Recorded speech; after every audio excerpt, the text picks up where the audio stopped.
Assalamualaikum warahmatullahi wabarakatuh. Tadi kita sudah melihat apa itu kladogram dan bagaimana sih manfaat dari pembuatan kladogram. Nah, setelah memberikan 2 pertanyaan di website, kita akan mengetahui langkah pembuatan kladogram. Ada beberapa langkah dari pembuatan kladogram. Dimulai dari siapkanlah individu. Individu yang harus disiapkan yaitu kuda, kelinci, sapi, dan ikan. Nah, setelah disiapkan, dilihat dan diketahui ciri-cirinya oleh kita, lalu kita melakukan identifikasi karakter atau identifikasi keberadaan karakter. Nah, dilihat dari ada tidaknya tulang belakang, kita dapat mengingat kembali bahwa hewan-hewan yang memiliki tulang belakang itu diantaranya Pisces, amfibi, reptil, aves, dan mamalia. Seperti itu. Lalu kita bisa lihat apakah organisme itu dapat bernafas dengan paru-paru, kemudian apakah memamah biak, kemudian ciri yang keempat yaitu bertanduk. Nah, setelah mengetahui ciri-cirinya, kita akan menulis bagaimana matriks taksa dan karakternya, memasukkan data outgroup, dan mengurutkan perubahan evolusi, lalu menyusun kladogram. Kemudian kita lanjutkan ke matriks taksa dan karakter.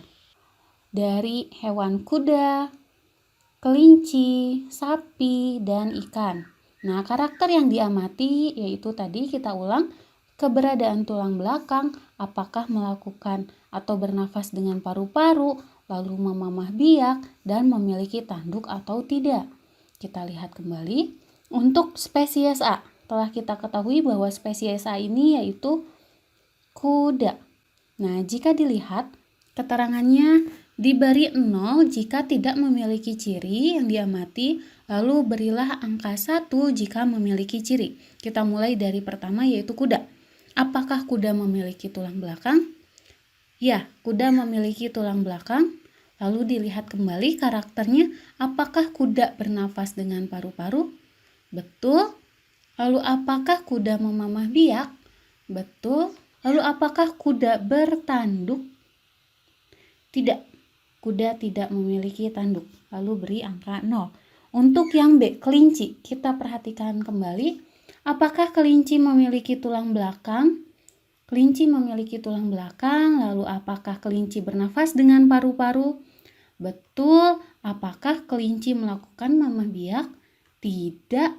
Dan apakah kelinci bertanduk? Tidak juga. Kemudian untuk karakter atau spesies yang C. Spesies yang C yaitu sapi. Apakah sapi memiliki tulang belakang? Memiliki. Apakah sapi memiliki atau bernafas dengan paru-paru? Iya. Apakah sapi memamah biak? Betul. Dan apakah sapi memiliki tanduk? Betul, sapi memiliki tanduk. Dan yang terakhir yang dapat kita amati yaitu spesies ikan. Dilihat kembali, apakah ikan memiliki tulang belakang? Memiliki karena dia termasuk Pisces. Lalu apakah bernafas dengan paru-paru? Tidak. Lalu memamah biak juga tidak, beri 0. Dan yang terakhir, apakah ikan bertanduk? Tidak. Ya, jadi ini merupakan tabel atau matriks taksa X karakternya seperti ini. Nah, setelah ditulis karakter dan spesiesnya dan setelah kalian amati, kita lanjut ke tabel yang kedua. Tabel yang kedua yaitu memasukkan data outgroup, di mana data tadi yang kita peroleh atau matriks taksa dan karakter yang telah kita peroleh dapat dikonvert atau dimasukkan ke data outgroup ini dengan memasukkan data outgroup dan memasukkan data berdasarkan jumlah perubahan evolusi. Caranya kita hitung perubahan karakternya, ada atau tidaknya, dan diurutkan sesuai dengan jumlah yang ada. Misalkan kita mulai dari yang terendah dulu.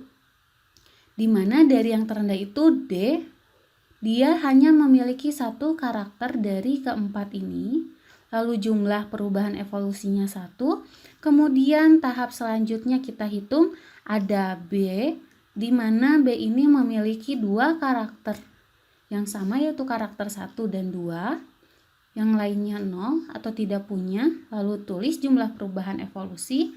Lalu yang ketiga itu ada A, di mana spesies A ini memiliki 3 karakternya, sehingga jumlah perubahan evolusinya ada 3, dan yang terakhir yaitu yang C, dimana yang C ini memiliki semua karakter yang telah diamati dengan jumlah perubahan evolusinya 4, sehingga dari data ini kita bisa lihat bahwa jumlah perubahan evolusi secara spesies akan berbeda seperti itu, atau secara spesies ditulis dari tingkatan yang memiliki karakter sedikit ke tingkatan yang memiliki karakter yang banyak, dan jangan lupa untuk diurutkan seperti itu. Nah, setelah kita membuat tabel data outgroup dan data jumlah perubahan evolusi ini, selanjutnya kita buat kladogram. Data dari yang kita telah hasilkan, data outgroup ini, kita convert atau kita buat suatu kladogram dengan membuat garis dan tuliskan ciri dari perubahan evolusi. Kita mulai dari yang pertama, di mana karakter yang pertama ini yaitu dia memiliki tulang belakang. Jadi ikan, kelinci, kuda, sapi yang memiliki tulang belakang semuanya, semua individu ini. Lalu kemudian yang bernafasnya dengan paru-paru. Setelah bernafasnya paru-paru, ciri selanjutnya yaitu dengan memamah biak. Dan yang terakhir dengan ciri yang keempat, kita bisa ingat bahwa dia memiliki tanduk. Dari yang memiliki tulang belakang yaitu ikan, kelinci, kuda, sapi.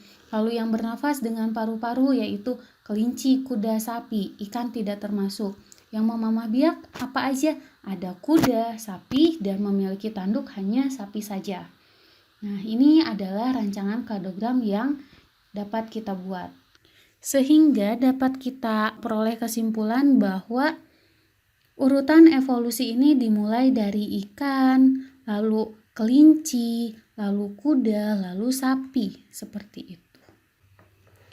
Terima kasih telah melihat video ini. Kita lanjutkan ke pembelajaran selanjutnya.